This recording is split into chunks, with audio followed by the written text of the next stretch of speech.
ఒక హత్య ఎన్నో నిజాలు. ఈరోజు చూసుకుంటే విశాఖలోని కంచరపాలెం దుర్గానగర్ వద్ద జరిగిన హత్య ఒక రకంగా కలకలం రేపడమే కాకుండా జరిగిన పరిణామాలు ఆశ్చర్యం కలిగిస్తున్నాయి.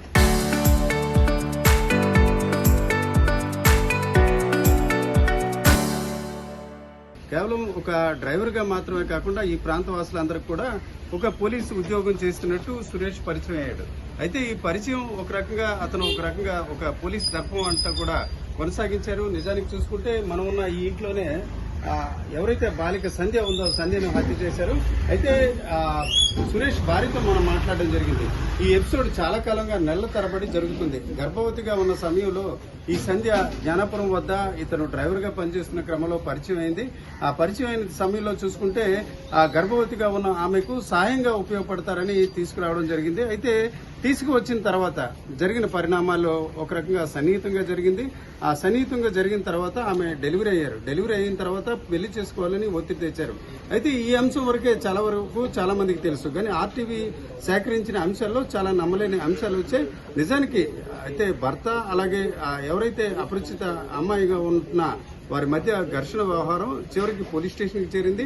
పెందుర్తి పోలీస్ స్టేషన్ లో ఫోక్సో కేసు కూడా నమోదు జరుగుతుందని భయపడ్డారు. ఆ భయపడిన నేపథ్యాన 50,000 రూపాయలు అప్పు చేసి కూడా ఇచ్చినట్టు ఇప్పుడు సురేష్ భార్య చెప్తుంది. నిజానికి ఒక మహిళను చంపడం అనేది చాలా దారుణం. ఆ విషయంపై అవగాహన లేదు.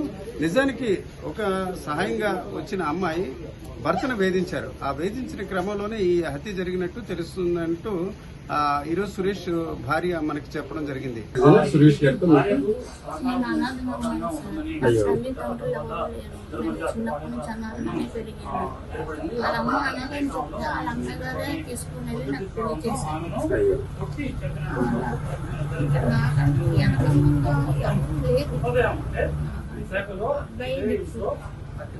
నాకు హెల్ప్ చేయడానికి కనీసం కడుపుతరపున చుట్టుపక్కల బంధువులు కానీ ఎవరు కానీ ఏమీ లేదు.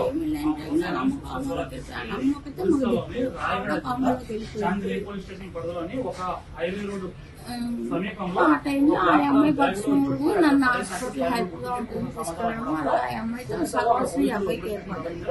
ఎంతకాలం క్రితం అంటే ఇతను పరిచయం ఏర్పడినప్పుడు ఏమని చెప్పారు? అంటే మనకి రైల్వే స్టేషన్ జ్ఞానపురం దగ్గర పరిచయం అట్లాగా ఏ స్టేజ్ లో అమ్మాయి దగ్గరికి వచ్చింది? జ్ఞానపురం స్టేషన్ అన్నది తెలియదు సార్. స్టేషన్ లో పరిచయం మొత్తం చెప్పాడు. అప్పుడు ఏ పర్పస్ అంటే ఇక్కడ ఇంట్లో ఎలా ఉండేది? ఎంత వయసు ఉండేది అమ్మాయికి? ఇంట్లో సహాయం చేసేదా? ఎలా ఉండేది? బాగానే ఉండేది. బాగా అంటే చాలా పవర్ ఎక్కువ పిల్లకి. చెప్పిన మాట దానికి సెంట్రింగ్ సృష్టించడం 50 పడిగా వేధించడం అట్లా చేసింది. అంటే మరి ఇప్పుడు అన్నోన్ పర్సన్ కదా, ఇట్లాగే మరి ఇబ్బంది పెట్టినప్పుడు మరి ఇంటి నుంచి బయటకు పంపించే ఏర్పాటు చేశాను సార్. నేను పెందుతు పోలీస్ స్టేషన్ కి వెళ్ళాను. వాళ్ళ బాపలకు అప్పు చెప్పాను, అమౌంట్ ఇచ్చాను. ఆ పిల్ల అదేంటి ఏదో అంటారు కదా, కేసు ఏదో అంటారు కదా సార్, వేధింపుల కేసు కాదు సార్. అదే చిన్నపిల్లలది ఏదో కేసు, ఫోక్సో కేసు పెడతానని వాళ్ళ ఇంట్లో వాళ్ళు బెదిరిస్తానంటే 50,000 కట్టి పోలీసులకు అప్పచెప్పి వాళ్ళ మధ్యన అండర్స్టాండింగ్ చేసి వాళ్ళ తాలూకులకి డబ్బులు ఇచ్చి వాళ్ళ అమ్మకి ఆ పిల్లని నేను అప్పచెప్పేసి వచ్చాను సార్. అమ్మాయి ఏ ఊరు? అమ్మ నాన్న ఉన్నారా? మరి ఎందుకు చేసేది? వాళ్ళ అమ్మ నాన్న ఉన్నారు కానీ ఆ పిల్ల ఉండేది కదా. ఆ పిల్ల ఊరి మీద చెత్త పురుగులా తిరిగేది. అది ఫస్ట్ ఆఫ్ ఆల్. అయ్యో, ఏ ఊరమ్మా అమ్మాయి వాళ్ళ అమ్మ నాన్నది? ఎక్కడ? గుంటూరు అని ఒకటి చెప్పేసారు. విజయవాడ అని ఒక ఊరు పేరు అంటూ వాళ్ళకి ఏం చెప్పేది కాదు. మరి మీరు డబ్బులు ఇచ్చినప్పుడు వాళ్ళు కలిసారు కదా, వాళ్ళు ఇక్కడికి వచ్చారా? పోలీస్ స్టేషన్ నుంచి పిలిపించేసారు. ఆ పరిధిలో నేను అప్పు చెప్పాను. వాళ్ళ తాలూకులకి నేను అప్పు చెప్పాను. సంతకాలు అన్ని తీసుకున్నాను. అయినా సరే మళ్ళీ ఈడే కావాలనుకుని మళ్ళీ ఈడి దగ్గరికి వచ్చి మళ్ళీ నేను వదిలించుకున్న సేడని మళ్ళీ తీసుకొచ్చి నాకు కట్టగట్టాను. అయ్యో, అంటే ఏం జరిగిందమ్మా? ఇప్పుడు అనుకోకుండా అంటే నిన్న మొన్నటి వరకు మీకు తెలియదు కదా ఇట్లా జరిగినట్టు. అంటే ఆ రోజు జూలై 15న మీరు ఆ టైంలో ఇంట్లో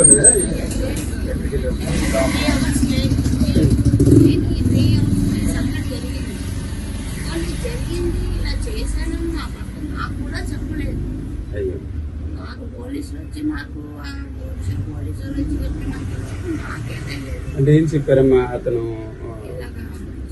పెట్టేశాడంటమ్మా అని చెప్పేసి అలా ఉన్నారు. ఎలా కొట్టావు కొడితే ఆవిడ ఇటువైపు వెళ్ళింది. అకస్మాత్తుగా ఇంకా చనిపోయింది అని చెప్పారు. ఇంకెక్కడ దెబ్బలు తగిలాయా అని కూడా అడిగింది నేను. ఇంకెక్కడ ఏమీ లేదు సార్. ఎవరు తగిన దెబ్బలు చనిపోయారు. ఓకే, బ్రీఫ్ కేస్ అది ఎక్కడమ్మా కొన్నాను అట్లా అని చెప్పాడా? నిన్న చెప్పాడు సార్, పోలీసు వాళ్ళు చెప్పాడు, కొన్నాం అక్కడ దగ్గర కొన్నామని చెప్పాడు. మరి ఏం చేస్తుంటారమ్మా? ఆటో వేస్తారా, జీప్ డ్రైవర్ అట్లానా? మొదట్లో ఆటో డ్రైవర్ సార్, ఇప్పుడు జీప్ డ్రైవింగ్ చేస్తాం. అంటే మీ బైక్ మీద స్టిక్కర్ పోలీస్ అని ఉంది, ఎప్పుడైనా ఆఫ్టింగ్ డ్రైవర్ అట్లాగే వెళ్ళేవారా? ఏమ్మా, ఎక్కడ చేశారు? ఏ స్టేషన్? అలాగే ఏ స్టేషన్ లో చేశారా? స్టేషన్ పోతుటా ఉన్న గేట్ వైపు చేసేవాడు. ఏదో ఒక్కొక్కసారి ఒక్కొక్క స్టేషన్ దగ్గర ఎవరన్నా డ్రైవర్ లేని సమయంలో ఒకరిని హెల్ప్ చేయడానికి వెళ్ళేవాడు అంతే. అబ్బాయి పోలీస్ అయితే ఏం కాదు సార్, అలా చెప్పుకొని తిరిగేవాడు అంతే. ఓకే, మొత్తానికి అంటే ఒక రకంగా మీకు సంబంధం ఉంది లేదు అంటే భర్త కాబట్టి ఓవరాల్ గా ఏమనుకుంటున్నారమ్మా ఈ విషయం గురించి? మీ భవిష్యత్తు ఏంటమ్మా? నా భవిష్యత్తు ఏముంది సార్, ఇంకా అమ్మకంగా ఉంటా. ముందు అనాలని ఇప్పుడు అనాలని, అంతకన్నా ఇంకేం చెప్పాలి నేను అని ఇలా అడుగుతూ ఉంటే. అయ్యో, పిల్ల అది అనేవారు అన్నమాట. ఎంతకాలం నుంచి ఉండేదండి పాప? పాప ఈ మధ్యకాలం ఎప్పుడు ఆవిడ ప్రెగ్నెంట్ గా ఉన్నప్పుడు తెచ్చారు మా చుట్టాల అమ్మాయి అనేది. మీ సాయానికి తెచ్చుకున్నాం అన్నారు అనమాట. మేము మా చుట్టాల అమ్మాయి మీ సాయానికి తెచ్చుకున్నాము పాప అన్న. తర్వాత తను డెలివరీ అయితే కూడా ఉండేది ఇక్కడే. ఇంకా నువ్వు డెలివరీ అయిపోతే కదా అమ్మాయి ఎందుకు ఇక్కడ వయసున అమ్మాయినే పంపించవచ్చు కదా అన్నావు.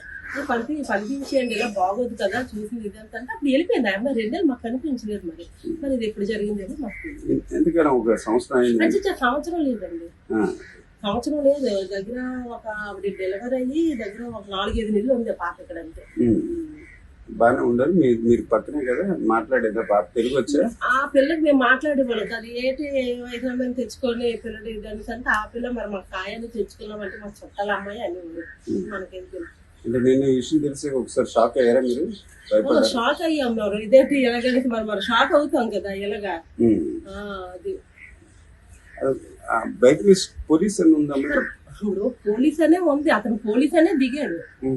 అది మా తోటకూలు గారు వీళ్ళు ఆన్లైన్ లో అదే ఓఎల్ఎక్స్ లో పెడితే వాళ్ళు అది చూసుకొని దిగారు. దిగిన తర్వాత కూడా అప్పుడు ఈ పిల్లడు పోలీస్ బట్టలు వేసుకొని ఎంత పోలీసు వాడు ఉంటే మనకి కొద్దిగా ఇదే కదా అని మన ధైర్యం ఉండేవాళ్ళు. కానీ ఆయన పోలీస్ అయ్యండి, ఆ పిల్లని ఎందుకు అలా ఉంచుకోవడం, నీ కాపురానికే ఇది కదా అని మేము అనేవాళ్ళు. లేదంటే వెళ్ళిపోమంటాను, అదే బాగోదు కదా చూసిన వాళ్ళు కూడా అనేవారు. అంటే పంపించేయండి అమ్మా, మీ ఇద్దరే ఉండండి ఎందుకు కాదని మేము మామూలుగా అనేవారు. అతను ఆటో వేసేవాడండి. ఆ తర్వాత మాకు ఆటో డ్రైవర్ పోలీస్ అనే తెలుసు, ఆటో డ్రైవర్ అని మాకు తెలియదు కదా. అతను బైక్ మీద పోలీస్ అని ఉంటది, అతను వేసుకున్న బట్టలు పోలీస్ బట్టలు వేసుకుని వెళ్తాడు. అంటే ఒక రకంగా ఒక నేరస్తులాగా ఇప్పుడు అన్ని చూస్తే మరి మాకు షాక్ గా ఉంది కదా, పక్కనే ఉండి మాకు తెలియదు అలాగా అనేసి. ఓకే, నిన్న పోలీసులు వచ్చారా? మొన్న నైట్ వచ్చారండి. మొన్న నైట్ వచ్చి అడిగారు. అయితే ఏదో జరిగింది కదా ఈ పోలీసు వాళ్ళు అన్నారు, ఏ లంచాలు అవి తీసుకున్నాడమ్మా అన్నారు. మీరే బయట ఉండకుండా వెళ్ళిపోయింది అంటే మేము వెళ్ళిపోయాం అనమాట. నిన్న మళ్ళీ సాయంత్రం వాళ్ళందరూ వచ్చారు. లేదండి, మా ఓన్ ఇల్లు లేదు, స్కీమ్ ఇల్లు లేవు కాదు. ఏదేమిటికి ఈరోజు కంచరపాలెం లాంటి ప్రాంతంలో ఈ రకంగా సంఘటన చోటు చేసుకోవడం ఒక కలకలం రేపడమే కాకుండా చాలా కాలం ఈ హత్యకు ముందే చాలా కొంత ఘటన కూడా జరిగినట్టు తెలుస్తుంది. కెమెరా పర్సన్ తిరుపతితో రామచంద్రరావు, RTV, విశాఖపట్నం.